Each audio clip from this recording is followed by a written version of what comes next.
Hi everyone, I'm Keisha And I'm Marcus. and we are medical students from AMSA IMU and we're here with the final episode of Trust Me, I'm a Doctor Almost. And this episode, it's called The Art of Healing. So Marcus, what are we going to talk about today? Okay, so today we have a rather interesting topic, one that might be somewhat sensitive, but I believe is actually relevant to almost every single person on this planet, right? Which is actually mental health.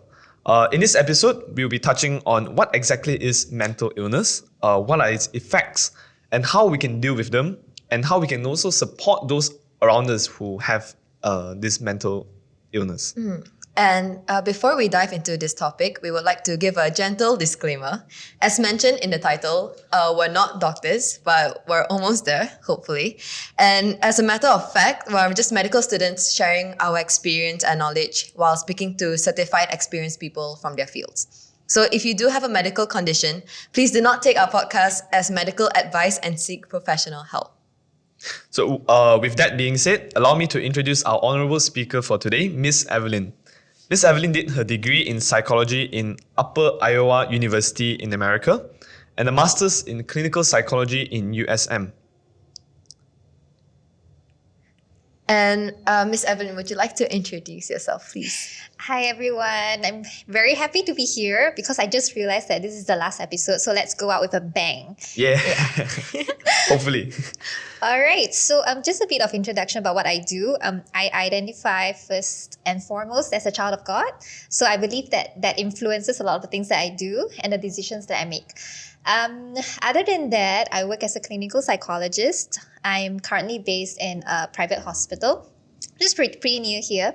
And some of the other things I do outside of work include having my own website, which I write about faith-based articles related to clinical psychology. So that is also where I recently published a book called Becoming a Clinical Psychologist in Malaysia. And other than that, I also am a founder of a clinical psychology group where we are a bunch of clinical psychologists just providing like peer support and hanging out with each other every other month or so. Right. If we knew about the book published, we could have had a mini book signing here. We should have gotten a signature. Yeah? So thank you so much, Miss Evelyn. So with that, we just wanted to introduce a bit the reason why we are doing this episode this time. Because the month October is a very significant month as we just recently celebrated the World Mental Health Day. Kisha, do you know when that is? If I remember correctly, it's the 10th of October. Right? Yeah, it's not just the day where Lazada and Shopee have crazy Oh, sales. 10. It's also the World's Mental Health Day. Right. Okay, now I must say I'm very, very excited to be part of this episode as there are quite a few things I would like to understand of a person's well-being. And I know that this is not really explored well in an Asian household. So before talking about things like anxiety and depression, could we first start off with the fundamentals of what exactly is mental illness? All right, we can't really talk about mental illness without talking about mental health. So Let me just give you a brief understanding of mental health, which is technically what the well-being, the state of well-being that helps a person cope with life stresses. It helps you to maximize your potential, learn well, work well, and also ultimately contribute to the society that you belong to. So when we talk about mental illness, it is the opposite of that. Meaning that you are in a psychological state that affects how you sort of like cope, how you work, and how you just do well in life. Right. So in that sense, having an illness, would that be the same as being just sad or depressed? Or are we able to differentiate them? That is actually very different.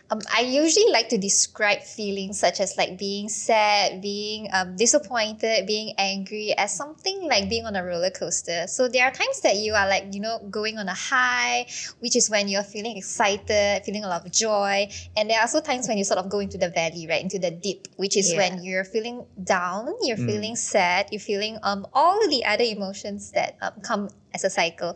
But the thing about feelings is that the roller coaster keeps moving. So you're sort of like, switching as things happen in your life. It's pretty much reactive. Yeah. Right. And let's see if someone is sad, when do you think is right to, when do you clinically diagnose someone as depressed? Because in reality, in high school, in primary school, you have everyone saying they're depressed when you know that they're just being influenced by American television. Yeah, some right? people even think that being depressed is cool, just part of the trend nowadays. Yes, I get that. So in church, I actually work with a youth group. So the youths there are so happily jumping into topics like anxiety and depression. Wow. And it's something that they talk about a lot. On Happily, one yeah. hand, yes. On one hand, I'm happy because it's like, in at least with their generation, the stigma is like going away. Everybody is talking about it. But there's also the danger of like going a little bit too far and calling almost every single thing that Yeah. upsets you depression. Yes. Yeah. So about the question, how do you sort of realize that you are depressed, in a depression rather than just feeling sad? Yeah. It would be symptoms such as like not being able to sleep, not being able to eat, feeling very unable to pay attention to things, being extra slow, not feeling any pleasure from things that you used to enjoy previously. So these are just some of the symptoms that can put you into the category of being diagnosed with depression.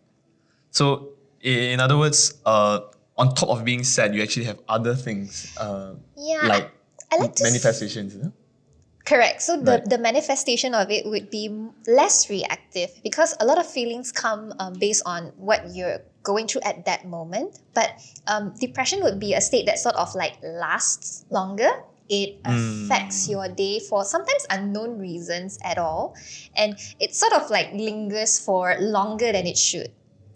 But I'm sure some might argue that, in fact, I sometimes wonder also that, mental health issues, is it just a manifestation of our own thoughts and what our idea is? Because is this something we bring upon ourselves? Or can we just, not think Yeah. about it, in a sense? Is that possible?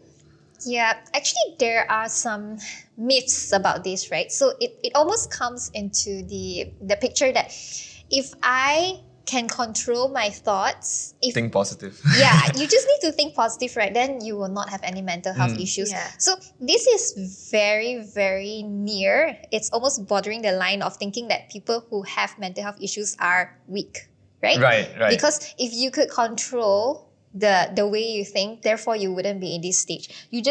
All you need to do is buck up, Yes. right? Which is one of the myths because there is no way of sort of controlling how you feel. Just the same way that you're unable to control getting your arm broken or sort of like getting hurt or getting I don't know, any other physical state. So those are things that sort of does not mean that you're weak, but it just means that you're going through something at that moment and you just need time to recover from it. Right. Right. So yeah, I have few friends, like there are people around me that believes that, it's just how you think. If you can change it, you won't even have anything. It's like about any perspective. mental illness. Yeah. I think that there is a reason behind it because one of the major theories that we use to overcome depression and anxiety is called cognitive behavior therapy. So it actually talks about how your thoughts is very much closely tied with your feelings and your behaviors. Right. So therefore, when you sort of learn how to reframe a situation, then you'll be able to overcome certain things. However, this cannot just be applied on its own. Meaning, like it comes as part of a package of a treatment that we sort of use. It is therapy. Yes, with those with mental health disorders. So I think it's quite untrue that all you need to do is change the way you think, and then after that you'll be fine. Right. Okay.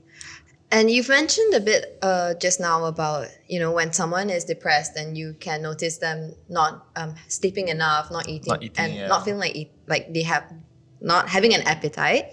And are there other like signs and symptoms where you can notice someone going through a mental issue, mental illness or something? Right. The first thing that we usually ask when someone comes in the room would be how they are doing in terms of their sleep, because Right. it is very important that you get enough sleep. Otherwise, situation usually gets worse. So if we hear people saying that, oh, they can't quite fall asleep, or they're just sleeping for like 2-3 hours and after that they wake up, usually those are like red flags, warning signs for us that we probably have to dig a little bit deeper to see what else is going on. So just now we had a definition for mental health. Well-being, right? So it says things like you're able to cope with stresses, you're able to work well, study well. So the easiest way to see it is that you're not able to do those things. So the Okay. easiest things, right? Something just slightly difficult and this person just breaks down. They're not really going to uni anymore. They've decided to take a break from work. So as long as a person's functioning is affected, that is when we would consider mental health disorders.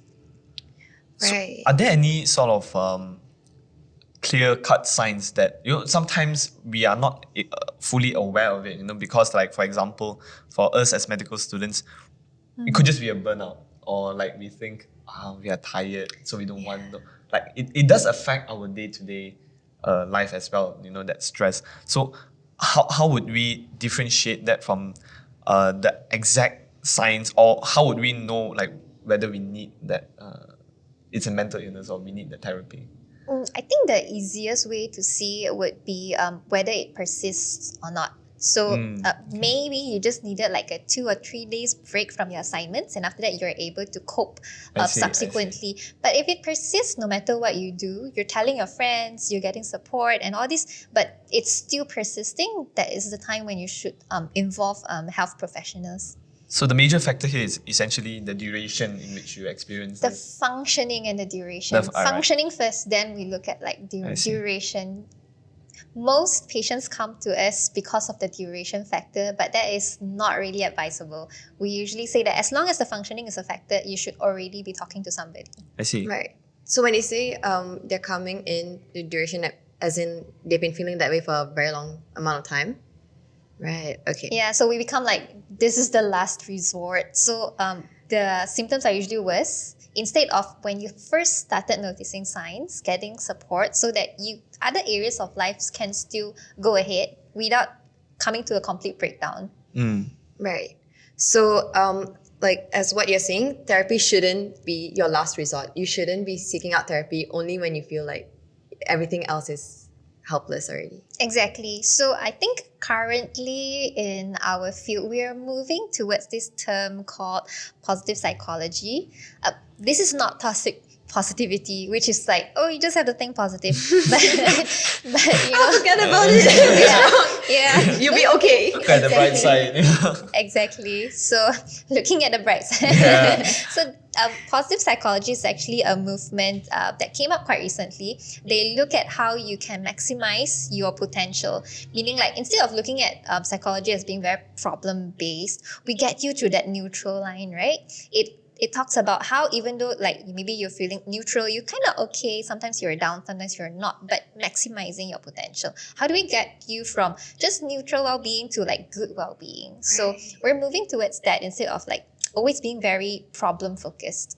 Yeah, and I think there's like a stigma, in Asian families where, why does your child need therapy? It's like, it's not common here in Asian countries, but I think that people are getting more aware and more people our age or younger are going to therapy not as a last resort, but I think they are. I mean, it's getting better. People are going for especially positive in- yeah. therapy. What's it called again? The positive psychology. Positive psychology. Yes. Okay, don't go for positive therapy. That sounds very wrong. Well, I mean, like Isha mentioned, it's exactly because, especially in Asian households, it's really, really uncommon, right? So, if let's say we are to, meet people like that who, let's say, are unable to, because their parents say, oh, no need this, just don't think about it. What would you say is like, what are the effects of not reaching out to a therapist? Like, when if it's so-called untreated? Well, you can definitely expect whatever symptoms that you're facing to worsen. So mental health, it's not something that goes away. So if you're having issues, it doesn't mean that it gets better over time like a breakup, you know. It's actually a condition that stays unless you get the appropriate treatment. Okay. Oh, so it cannot improve on its own? No. Oh. It's an issue. Like I was not if you aware have of a broken arm, right? So I'm just I like to sort of compare mental health issues to physical issues because it's of similar or the same importance. So let's say if you have a broken arm and you'll be like, I mean, it hurts. I mean, it stops me from using my right arm, but okay, I'll just make do with my left arm. It recovers in a sense, but it sets wrongly, right? So that means after this, as you continue with life, you still cannot use your right arm, or you can use it, but every time you use it, there's intense pain because you're Right. at a weird angle. I see. And then further, not just individually, you don't really get to participate in a lot of things, right? So your friends want to go rowing. Can you row? No. If your family wants to go out for a picnic, can you help to carry things? No. So when you ignore it, yes, you can manage to a certain extent, but you're going to be in a way disabled and you won't be able to participate in things that you really used to enjoy previously. Unless you go for the therapy. Yes. Right. Please seek help. I think when you put it in those terms, we can see it way clearer now Yeah. and how it affects someone's life. Right. Well, so if let's say we are, for the general public, if we have not gone into the state of having a mental illness yet, are there any advices you would give to someone to sort of develop any coping strategies or mechanisms, or just really that resilience to all this, the daily life struggles? All right, you'll be surprised to see how resilience actually develops. It's quite closely tied with your physical health as well. So the usual advice I would give would be like your foundation is that you probably need a good routine in life, which is balanced in the sense that, okay, you get things done, right? Your studies or your work. But you also need things like your hobby. You also need things like your exercise time, because all these added together will put you in a state of life where at least it's easier for you to function better. And when you're functioning better, you sort of eliminate the potential for mental health disorders, because a lot of that happen when you cannot cope, right? When you're not doing Right. well, when you're unable to overcome a lot of things. So that would be the foundation. But if you would like to think about like cognitive strategies, one very good way is just to differentiate between facts and feelings, or biases in your perception. So meaning like, something happened at work. My boss walked past this room and they didn't look at you, and they just went straight into the office and slammed the door. So some people might think that, oh, he's having a bad day. Is it because of the assignment that I submitted late yesterday? So it's probably because of me, right? But when you look at it that way, you're already putting yourself into a situation of stress. Right. You're going to be very easily affected by things that happen after that, and you're going to be in a bad mood, and maybe you have a meeting later and you don't perform very well. But if you learn how to differentiate between facts and what is like your perception, the fact is that, okay, your boss came in upset, your boss slammed the door, but there was no indication at all that's related to your assignment at all. Right. So if you learn how to differentiate between the facts, which is that, okay, he's upset, he's unhappy, okay, I submitted a work late yesterday, but it doesn't have to be related unless you see indications where your boss actually addresses you and say that Yeah. it's because of this. So then it just eliminates a lot of stress, a lot of anxiety, a lot of potential problems from happening. Right. So that means until you can actually prove it, don't think that it is the case. Yes, just be very good at looking at what is the fact and what is your perception. So you have to like separate out. Mhm. So like, so that's actually a very good coping strategy, Yeah. and we can use it's- that. Yeah. In fact, Right. it's sometimes very difficult because Yeah. we do sometimes think of it, and then we might the feeling will turn into a fact that Yeah, we we like to know. be Sherlock Holmes. Yeah. So is Like, that really the case? Is it me? Is it me? It must be me. So Yeah. you convince yourself that it is a Yeah. case. Yeah? And you just spend a good 2 minutes wondering about it when you can actually be using that time to do is like Correct. completing more than something 2 that you minutes. want. Yeah, which is 2 minutes. I don't think so. So yeah. Wow. Okay. That's actually something really something that we can use. Yeah, Definitely. I didn't think about it that way. Yeah, me too. Just hit me now. Processing it. Yeah, so now you're thinking about the facts and the feelings. Yeah. I'll have a session later. We would like to speak to you privately. Sure, let's begin. Okay. Other than that, we will also like to talk about, we've talked about how to cope with it. And the next thing we want to know is how we can help solve mental issues. And what would you say are the most effective therapeutic approaches for addressing mental health issues like anxiety, depression, and how do they work? Okay, so there's a lot of approaches that are available currently. And from my understanding, mental health professionals usually tailor it according to what would work best for whoever they are seeing, and not just applying like a blanket sort of like treatment towards everybody. So for example, just now I shared a little bit about cognitive behavior therapy, CBT. It focuses a lot of but on thoughts, on feelings, on behaviors. So it actually requires the person to be able to analyze a lot of time. So, what exactly am I thinking? So if you try to apply it to someone probably in their 60s currently who did not go through as vigorous as an academic education as what we did, they might not look very kindly towards things like, what? Think about my thoughts. They might not even know that the difference between thoughts and feelings. They probably get into the same way, which what I feel is my thoughts, or what I think is what I'm feeling. Like, I feel that you didn't respect me. So is that a thought or a feeling? Don't talk about the old people. I also cannot differentiate. Wait, that's a feeling. Okay, just because I used the word I feel. Yeah. So that's wrong because that's actually a thought. Feelings are what we talked about earlier, right? Happiness, joy, disappointment, excitement. Yeah, let's not talk about 60.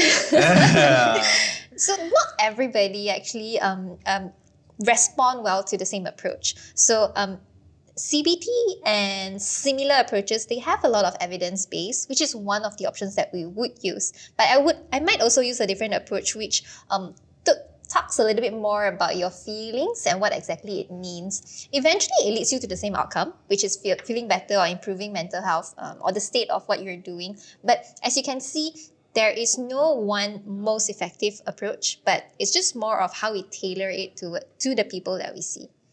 So there are like different approaches, but essentially they are of the same purpose and it will reach the same goal. Correct. Then could you perhaps just share with us a story that or a case from your years of experience that demonstrates the transformative power and how essential this therapy is to show us how important it really is, or the difference, that story.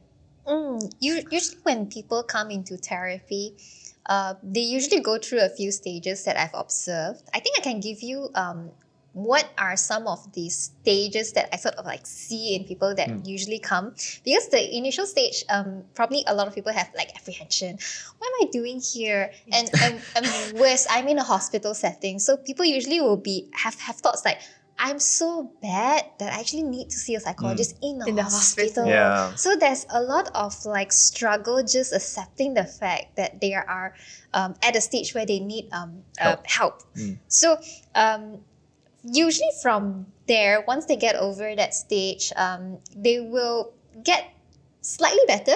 Not because of therapy, but because they know that they are going through therapy. The acceptance itself. Correct. Right. So that means just the idea that you're already receiving help without even getting the actual help itself, it usually gets you through like some difficulty lah. It gets you through that time. When it comes to the mid stage is when the work is like probably the heaviest. A lot of people also think that once I get through 4 or 5 therapy sessions, I should feel good every time I leave. It's like a feel good session. But actually that's not true because you need to do a lot of intense work. We're talking about like things that happened in your past. We're talking about difficulties that you like to face in the future. So it's quite likely that you're going to feel exhausted at the end of the session. But that's important and that's good because that means you did a lot of thinking work. And it also means that once you did that work, it's also easier for you to overcome the difficulties and to improve subsequently. So the final stage will usually be when, you start hearing a lot of like positive things from your patients, and they will say things like, oh yeah, that strategy actually really worked for me, and then or they come in and be like, there's nothing much to update because I think things actually went well. So those are, victory signs. Right. So you do see the changes in how they were before. Correct. And is there an end for is there a time where they stop therapy, or do they just continue and give updates? Definitely. So usually we call this collaborative work. Right. We as the therapists or the psychologists, we're not the ones who are bearing the burden of oh yeah, you need to do this, you need to come and see me. We sort of see it as 50-50. So once they get to the stage of they feel actually much better, they're coping better, there will be a time when there's a discussion of do you think you're able to manage on your own? Maybe you need to space out sessions once every 2 months, just as a follow-up, and then after that you're able to just be completely discharged. It's very much collaborative, and once it's both parties agree to it, you get discharged. Right. Yeah, but it doesn't mean that you're completely healed lah. Because just like physical health, sometimes always come back. correct, your mental health takes a blow sometimes. Right. It's part of the process, yeah. Yeah. Okay, so we would like to actually touch a bit on some community-based problems that we see in the society now. What would you say, what is the role of social support in helping those around us with mental health issue? Because I'm sure that it is not just an individual problem, is it? It's a very dynamic thing that it affects an entire community or the entire situation. Even in work, let's say, your peers and everything. So how would you say what role would the society play in helping such an individual? I would say at this stage, what we need to do is to create a sense of psychological safety. And because if you want to give people opportunities to talk about this, they need to feel safe, right? Yeah. They need to feel what the things that I say will not be looked at a weird manner, and I will not be labeled as crazy or weak. Right. So I think the easiest way that the community or society can do at the moment is just very much don't judge, don't advise, don't try to control, just be present, just listen, just be dare to respond if they ever say I want to talk to you about this thing and it's quite important. So how you actually sort of pivot yourself to be in that position would be just to check in with people every now and then. And if you notice someone feeling down, you can always ask them a simple question how are you doing? Do you feel like talking about this? If they say no, then just respect them and say it's fine, but just to let you know, I'm available if you ever want to talk. So just as simple as this, and you're already creating the psychological safety, right? Right. It's a very simple but quite difficult at the same time, yeah? Yeah. You change things one day at a time. Yeah. It's okay, Marcus. If you need to talk, I'll be here. I will consider. Okay, and so this applies for friends and family as well, right? So I mean, I know there are families where they're not really close to parents or their siblings, but I guess that's where your friends come into play, or those close to their families. Then they will rely on their family for emotional support Correct. and advice. Right? So families can use the same strategies as long as you help the person feel like they are supported when they feel ready to share about it. Right. Okay, finally, for the audience, we were thinking, do you have any tips or any suggestions you would like to give to anyone who is watching that may be considering therapy for their mental issues but feel hesitant or anxious or like you mentioned, will I be deemed as weak? That first step of realizing or accepting the fact that they are having mental illness. Do you have any, for anyone watching, do you have any suggestions? I think it's really important for those who are feeling this way to be able to share with the right person. So you also need to let the other party be prepared. Because, for example, if you are a friend and sometimes your friend may not know how to respond when you approach them with a bomb, right? Yeah. I'm actually really depressed. So if you are in the position of wanting and considering seeking help, try to prime the other person maybe you just say like, you can text them in advance saying like, is it okay for us to talk, just the two of us? I have something really important that I want to share. So just by priming your friend, and hopefully your friend is also listening to this podcast, your friend can then be in a position of listening, right? Right. And that's actually the first step. Eventually, if it is really a situation where it might be clinically significant enough to warrant professional help, that friend or maybe you as a listener can just share with them like the possible avenues for help. There are actually apps out there where you can just chat if you don't want to physically see someone. You can do online sessions. There are a lot of resources available online at the moment. So if you want to talk to your friend about it, show them this podcast a week or a month ahead, and then so they can get a better picture and help you more. Yeah, I'll just send them this podcast without saying anything. Yeah. Just watch it. you get it. So we have come to the end of the podcast today. Thank you so much, Miss Evelyn, for your time today. And I sincerely, from the bottom of my heart, I really learned a lot from this entire. Yeah, thanks. Yeah. I really enjoyed myself too. Yep. And we really hope that our session was able to bring more light to our listeners regarding mental health issues, as well as broaden our perspectives and understanding to people who are going through them. And again, thank you, Ms. Evelyn, for being here today. And we really learned a lot. Yeah. Yeah, it's a pleasure. Thank you. Thank you so much for that. Cut. Hi guys! As we bring you the last podcast episode of the year, we would like to express our deepest gratitude to each and every one of you who has been a part of this incredible journey. Your support, feedback, and engagement means the world to us, and it's been an honor to be a part of your listening experience. Although it has only been less than a year and we come from a humble, small beginning, we hope our podcast was able to help our listeners learn something new.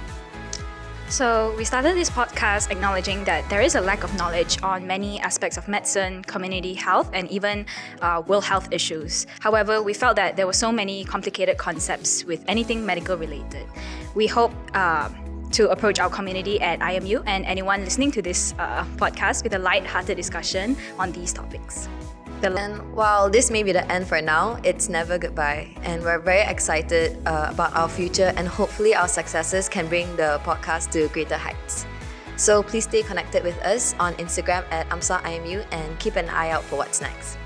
Remember, the episodes will still be available on our channel for you to revisit anytime you like. Thank you once again for being a part of our podcast community.